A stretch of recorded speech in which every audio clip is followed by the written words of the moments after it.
we backtrack, 5 more years before that, when I was working as a PA and I worked on Bullets Over Broadway, the Woody Allen film, I worked on the Luc Besson film, Léon or The Professional, and I was working on Reversal of Fortune, the Barbet Schroeder film, literally just as a schlep, going and fetching things, doing deliveries, whatever, like total like nuts and bolt PA.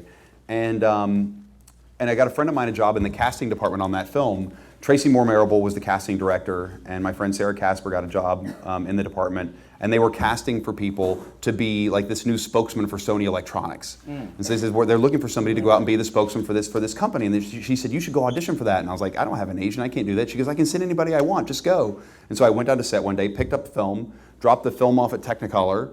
On my way back to the office, I ran into this place and auditioned, and 2 weeks later they called and they said, you got the job, we want you to go out on the road for Sony. And so I left the job, and then for the next 2.5 years, I became like the face of Sony on this promotional tour that went to sporting events and colleges and trade shows.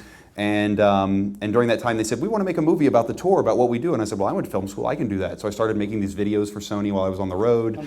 They sponsored sporting events like the Bud Light Pro Beach Volleyball League and the X Games. And so the folks from ESPN said, you should go on camera and do some stuff for us while we're on the road. So I started doing on-camera stuff for them. And it all just all these little things just became like real. When I look back at my career, all those stepping stones really led to really having the ability to make Super Size Me. It's so easy to be successful in documentary. That's all you have to do is, wow.